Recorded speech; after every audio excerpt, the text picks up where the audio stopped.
Israel Iran conflict പശ്ചിമേഷ്യയെ സംഘർഷഭരിതമാക്കിയെങ്കിലും ഇന്ന് Indian market മികച്ച recovery കാഴ്ചവെക്കുകയും index 141 point ഉയർന്ന് 22,137 ക്ലോസിംഗ് നൽകുകയും ചെയ്തു. ഇന്നത്തെ പോസിറ്റീവ് ക്ലോസിംഗോടുകൂടി കഴിഞ്ഞ 4 ദിവസമായി നിഫ്റ്റി ഫോളോ ചെയ്തു വന്ന ഡൗൺവേർഡ് ട്രെൻഡ് അവസാനിച്ചു. കൂടാതെ ഇന്ന് മാർക്കറ്റ് 100 പോയിന്റിൻ്റെ ഗ്യാപ് ഡൗൺ ഓപ്പണിംഗ് ആണ് നൽകിയതെങ്കിൽ 141 പോയിന്റിൻ്റെ റിക്കവറി മാർക്കറ്റിൽ വരികയും ഇൻഡെക്സ് 0.64% ഹയർ സൈഡിൽ ക്ലോസിംഗ് നൽകുകയും ചെയ്തു. ഇന്ത്യൻ മാർക്കറ്റ് പോസിറ്റീവ് ക്ലോസിംഗ് നൽകിയെങ്കിലും ഡോളറുമായി താരതമ്യപ്പെടുത്തുമ്പോൾ രൂപ അതിൻ്റെ ഏറ്റവും താഴ്ന്ന മൂല്യത്തിലാണ് ഇപ്പോൾ ട്രേഡ് ചെയ്യുന്നത്. അതോടൊപ്പം തന്നെ പശ്ചിമേഷ്യയിലെ സംഘർഷം രൂക്ഷമായതിനെ തുടർന്ന് ക്രൂഡ് ഓയിലിൻ്റെ വിലയിൽ 3% വർധന ഉണ്ടാവുകയും ചെയ്തു. ഇന്ത്യൻ ബോണ്ടുകളുടെ ഈൽഡും റെക്കോർഡ് ഹൈയിലേക്ക് ഉയർന്നു. Lok Sabha election, Q4 result session എന്നിവ ആരംഭിച്ചിട്ടും ഫോറിൻ ഇൻസ്റ്റിറ്റ്യൂഷണൽ ഇൻവെസ്റ്റേഴ്സ് ഇന്ത്യൻ മാർക്കറ്റിൽ ഇപ്പോഴും സെല്ലിംഗ് സൈഡിലാണ്. ഈ ഒരാഴ്ച മാത്രം 20,000 കോടി രൂപയുടെ സെല്ലിംഗ് ആണ് ഫോറിൻ ഇൻസ്റ്റിറ്റ്യൂഷണൽ ഇൻവെസ്റ്റർ ഇന്ത്യൻ മാർക്കറ്റിൽ നടത്തിയത്. ബോണ്ട് ഈൽഡ് ഉയരുന്നതും ഇസ്രായേൽ ഇറാൻ കോൺഫ്ലിക്റ്റും ഇന്ത്യ മൗറീഷ്യസ് ടാക്സ് ട്രീറ്റിയിൽ വന്ന അമെൻമെൻറ്റുമാണ് ഫോറിൻ ഇൻസ്റ്റിറ്റ്യൂഷണൽ ഇൻവെസ്റ്റേഴ്സിനെ ഇന്ത്യൻ മാർക്കറ്റിൽ സെല്ലിംഗ് സൈഡിൽ തുടരാൻ പ്രേരിപ്പിക്കുന്നത്. ഇസ്രായേൽ ഇറാൻ കോൺഫ്ലിക്റ്റ് ഇന്ത്യയെ സംബന്ധിച്ചിടത്തോളം ഒരു റീജിയണൽ കോൺഫ്ലിക്റ്റ് മാത്രമാണെങ്കിലും ഇറാൻ സൗദിയുടെ റിഫൈനറിയെ ആക്രമിക്കുകയാണെങ്കിൽ അത് ക്രൂഡിൻ്റെ വിലയിൽ ഒരു വർധനവിന് കാരണമായേക്കും. ക്രൂഡിൻ്റെ വില വർദ്ധിക്കുകയാണെങ്കിൽ ഇന്ത്യൻ മാർക്കറ്റിൽ സെല്ലിംഗ് പ്രഷർ, പ്രത്യേകിച്ചും ലാർജ് ക്യാപ് സ്റ്റോക്കുകളിൽ സെല്ലിംഗ് പ്രഷർ വരാൻ സാധ്യതയുണ്ട്. മാർക്കറ്റിനെ സംബന്ധിച്ചിടത്തോളം ഇന്നത്തെ ലോ ആയ 21,800 വരും സമയത്തെ ക്രൂഷ്യൽ സപ്പോർട്ടായി പ്രവർത്തിക്കും. 22,000 എന്ന ലെവൽ തന്നെയായിരിക്കും മാർക്കറ്റിൻ്റെ പ്രധാന സപ്പോർട്ടായി പ്രവർത്തിക്കുക. ഇന്ന് Nifty small cap index 0.10%, mid cap index 0.61% higher സൈഡിൽ ക്ലോസിംഗ് നൽകി. ഇന്ത്യൻ ഇൻഡിസസുകൾ പോസിറ്റീവ് സൈഡിൽ ക്ലോസിംഗ് നൽകിയെങ്കിലും ഏഷ്യൻ മാർക്കറ്റിൽ സെല്ലിംഗ് പ്രഷർ പ്രകടമായിരുന്നു. നിക്കി 225 3.51%, ഓസ്ട്രേലിയയുടെ index 1.7%, South Korean index 2.9%, Hong Kong index 1.3% ഇടിഞ്ഞു. ഇന്ത്യൻ ഇൻഡിസസുകളിൽ നിഫ്റ്റി ബാങ്ക് 1.07% ഉയർന്നു. Nifty fin service 1.31%, Nifty private bank 1.11%, Nifty metal 1%, Nifty FMCG 0.4%, Nifty auto 0.41% ഉയർന്നു. അതേസമയം നിഫ്റ്റി മീഡിയ 1% ഇടിഞ്ഞു. Nifty reality 0.7%, Nifty IT 0.3%, Nifty pharma 0.6%, oil and gas 0.2% ഇടിഞ്ഞു. ഇന്ന് Bajaj Finance, Mahindra and Mahindra, HDFC Bank, Maruti Suzuki India, JSW Steel തുടങ്ങിയ സ്റ്റോക്കുകളായിരുന്നു top gainer. Bajaj Auto, Nestle India, Divi's Lab, HCL Technology, L&T തുടങ്ങിയ സ്റ്റോക്കുകൾ top ലൂസറായി പ്രവർത്തിച്ചു.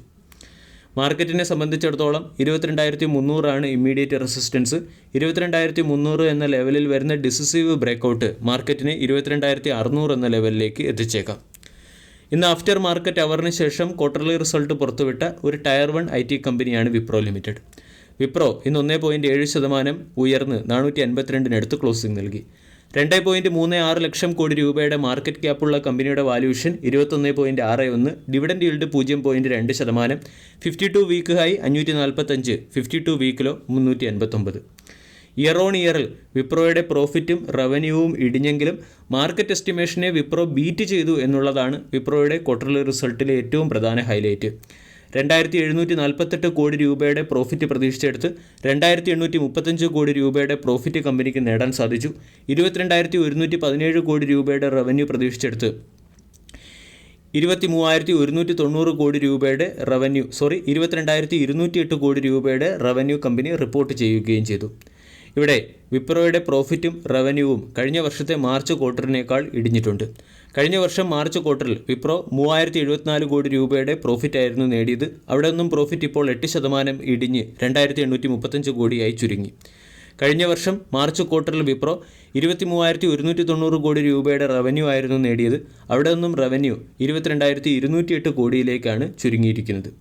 അതേസമയം IT സർവീസ് സെഗ്മെൻറ്റ് റവന്യൂ കഴിഞ്ഞ ക്വാർട്ടറുമായി താരതമ്യപ്പെടുത്തുമ്പോൾ 0.1% ഉയർന്നെങ്കിലും കഴിഞ്ഞ വർഷവുമായി താരതമ്യപ്പെടുത്തുമ്പോൾ 6.4% ഇടിഞ്ഞിട്ടുണ്ട്. ഏണിംഗ് പെർ ഷെയറിൽ കഴിഞ്ഞ ക്വാർട്ടറുമായി താരതമ്യപ്പെടുത്തുമ്പോൾ 5.2% വളർച്ച കൈവരിച്ചു.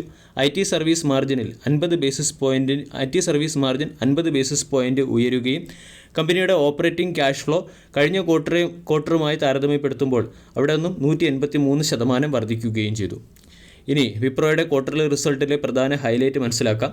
പ്രധാന ഹൈലൈറ്റ് കഴിഞ്ഞ വർഷവുമായി താരതമ്യപ്പെടുത്തുമ്പോൾ കമ്പനിയുടെ റവന്യൂവും പ്രോഫിറ്റും ഇടിഞ്ഞെങ്കിലും അനലിസ്റ്റുകളുടെ എസ്റ്റിമേഷനെ ബീറ്റ് ചെയ്ത രീതിയിലുള്ള ഒരു റിസൾട്ട് കമ്പനിക്ക് പുറത്തുവിടാൻ സാധിച്ചു. കൂടാതെ പ്രോഫിറ്റ് മാർജിനും ഹെൽത്ത് കെയർ ബിസിനസ്സിലും കൺസൾട്ടിംഗ് ബിസിനസ്സിലും കമ്പനി റിക്കവറി കാഴ്ചവെക്കുകയും ചെയ്തു. മാർച്ച് ക്വാർട്ടറിൽ $1.2 ബില്യൺ ടോട്ടൽ കോൺട്രാക്റ്റ് വാല്യൂ ആണ് വിപ്രോയ്ക്ക് ലഭിച്ചത്. വിപ്രോയുടെ ടോട്ടൽ ബുക്കിംഗ് $3.6 ബില്യൺ മാർച്ച് ക്വാർട്ടറിൽ രേഖപ്പെടുത്തി. എൻ്റയർ ഫിനാൻഷ്യൽ ഇയറിലെ ടോട്ടൽ ബുക്കിംഗ് $14.9 ബില്യൺ ആണ്. ഇത് കഴിഞ്ഞ വർഷവുമായി താരതമ്യപ്പെടുത്തുമ്പോൾ 5.5% കുറവാണ്.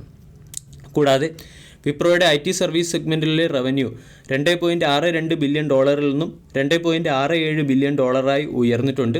സീക്വൻഷ്യലി നോക്കുകയാണെങ്കിൽ 1.5% വർധനവും ഇയർ ഓൺ ഇയറിൽ 1.5% ഡിക്ലൈനും ഇയർ ഓൺ ഇയറിൽ 0.5% വർധനവും ഉണ്ടായി.